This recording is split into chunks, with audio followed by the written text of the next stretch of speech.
সাংবাদিক কি করছে? আমার ব্যাগটা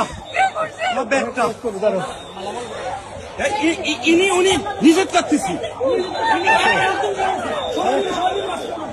ভালো করে শুনেন না শুনেন আপনাকে কেন ধাক্কা দিলেন? আসো, আমি সিভিল লোক। আচ্ছা শুনেন ভাইয়া, আমি ধাক্কা দিচ্ছি। ভাইয়া আপনি আজ উনার ধরতেন না? আমি ওনাকে ধরি নাই। ধরেন নাই? বলছি আঙ্কেল আপনার দাঁড়ান, আপনার দাঁড়ান।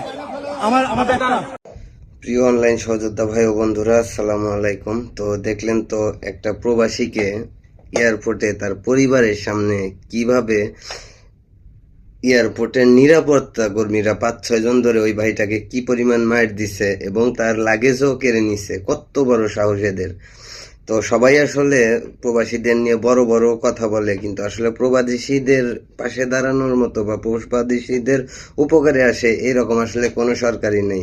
হয়তো 2-1 দিন ওই ফুলের মালা দিয়ে তাদের বরণ করে নেওয়া হয় বিভিন্ন সেলিব্রিটিদের এনে, এটা জাস্ট লোক দেখানো, আর কোনো কিছু না।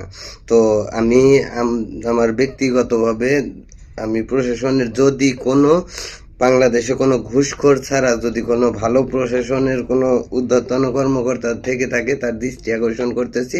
অবশ্যই এই বিষয়টা সুষ্ঠু তদন্ত ও কঠোর হাতে এর ব্যবস্থা নেওয়া হোক, এই প্রত্যাশা করতেছি।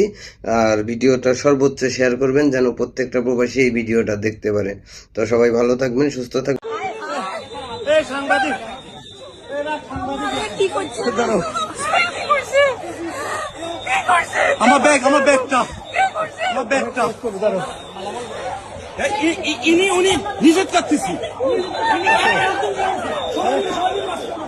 ভালো করে শুনেন না শুনেন আপনাকে কেন ধাক্কা দিলেন? আসো, আমি সিভিল লোক। আচ্ছা শুনেন ভাইয়া, আমি ধাক্কা দিচ্ছি। ভাইয়া সিসিটিভি আছে। আপনি আজ উনার ধরতেন না? আমি ওনাকে ধরি নাই। ধরেন নাই? বলছি আঙ্কেল আপনার দাঁড়ান, আপনার দাঁড়ান। আমার ব্যাগটা আপনারা 5-6 জন মিলে মারছেন ওরে। আপনারা 5-6 জন মিলে মারছেন।